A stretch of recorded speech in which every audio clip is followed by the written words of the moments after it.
Even had a chance to celebrate the wedding in Africa.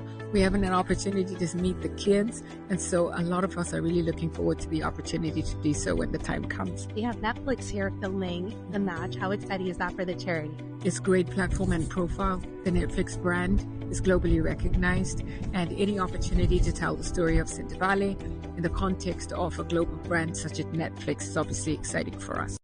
Welcome to Celebrity Scoop. We hope you're having a fantastic day. If you haven't done so already, do consider subscribing for more intriguing insights.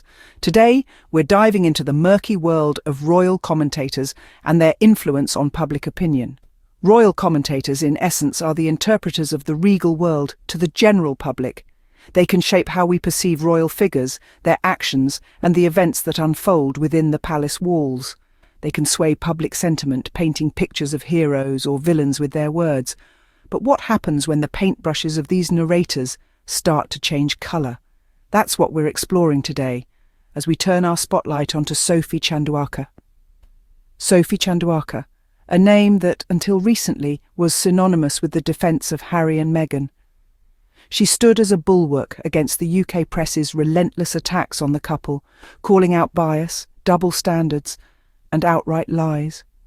She was a voice that acknowledged the racism Meghan faced, a voice that wasn't afraid to challenge the mighty tabloid machine. But the winds of change are unpredictable. They can turn even the staunchest of defenders into critics. And it seems like these winds have blown through Sophie Chandauka's stance towards Harry and Meghan. Once a defender, she now seems to wield the very weapons she once stood against. She's using the UK media, the same media she criticised, to smear the couple she once protected. But that's not all. The most bewildering part of this tale of turncoats is not just the change in stance, but the sheer hypocrisy of it. To publicly criticise the same machinery you once defended from, to use the same tools you once called out for being unfair, is a level of irony that's hard to digest. That's the backdrop of our story. Now, let's delve into the specifics. Cast your minds back to April. Sophie Chandauka was a beacon of fairness amidst the media storm targeting Harry and Meghan. She emerged as a vocal defender, challenging the UK tabloid press and their treatment of the Sussexes. Her voice was a breath of fresh air in an atmosphere thick with bias and misinformation. Sophie Chandauka didn't simply jump on the bandwagon to defend the royal couple. She took a stand against the media's double standards and the constant misrepresentation of facts. She called out the tabloids for their relentless pursuit of negative stories about Harry and Meghan. She wasn't afraid to point out the inconsistencies in the press's treatment of different members of the royal family, especially when it came to Meghan. And let's not forget Sophie's acknowledgement of the racial bias Meghan faced. She pointed out the subtle and not-so-subtle racism that tainted many of the stories about the Duchess. She didn't shy away from calling it out, from highlighting the unfairness, the prejudice, the discrimination.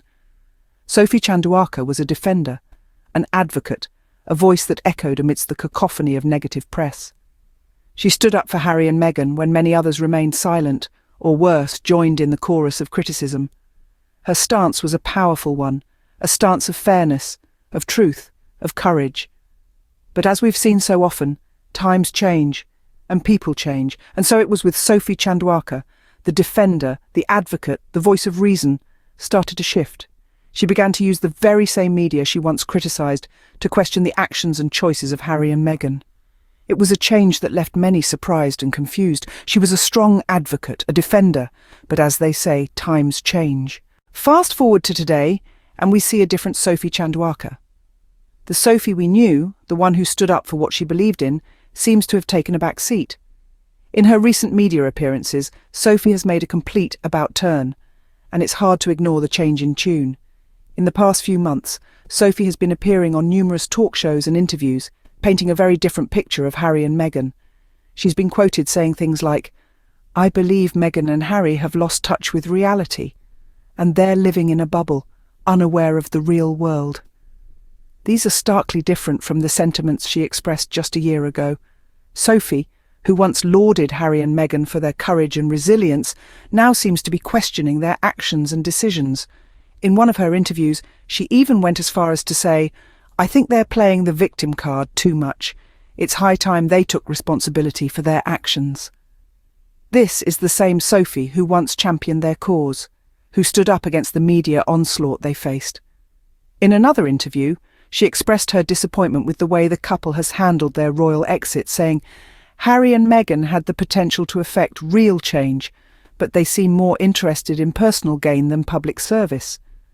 This statement is a far cry from the Sophie who once hailed their decision to step back as brave and revolutionary. And then there's the most shocking quote of them all. In a recent interview, Sophie said, "I think the UK press has been fair in their criticism of Harry and Meghan." This coming from the woman who once accused the same press of racism and bias against the couple. What could have caused such a drastic shift in perspective? Let's explore. The sudden change in Sophie's stance raises eyebrows and questions. What could have possibly prompted such a dramatic turnaround? Let's explore some possible reasons. Firstly, the influence of media pressure cannot be underestimated. The media landscape is a battlefield where narratives are constantly shifting, and staying relevant often means adapting to the prevailing winds. Sophie may have been swept up in this storm, caught between her personal convictions and the powerful forces of the media.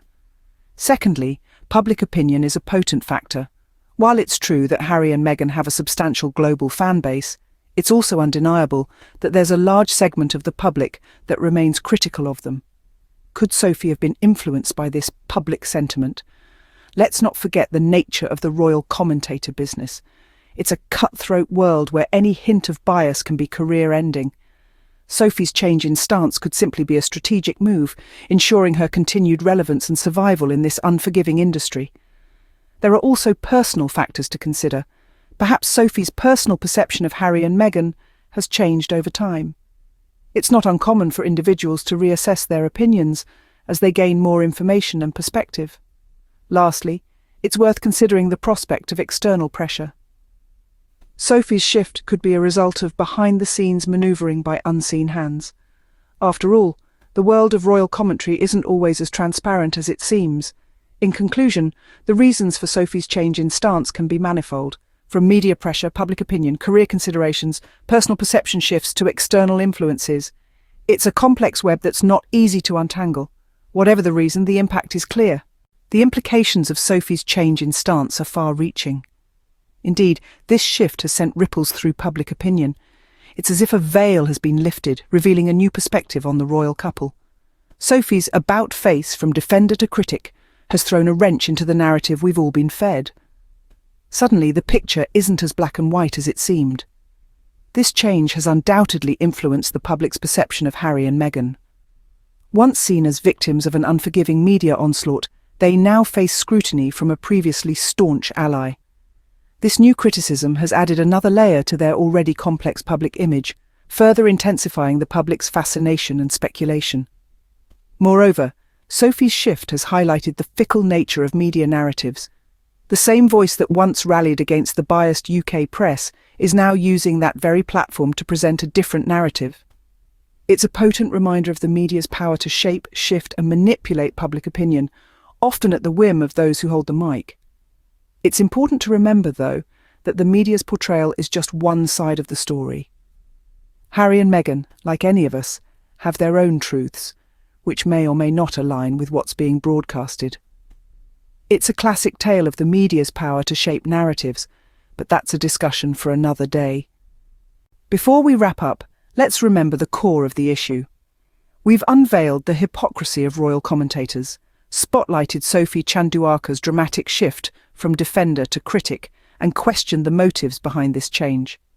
We've also explored the profound impact such changes can have on public opinion, underscoring the crucial role media and public figures play in shaping our perceptions.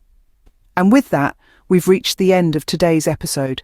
Don't forget to hit like if you found this video informative, and do subscribe for more updates. Until next time, this is Celebrity Scoop signing off.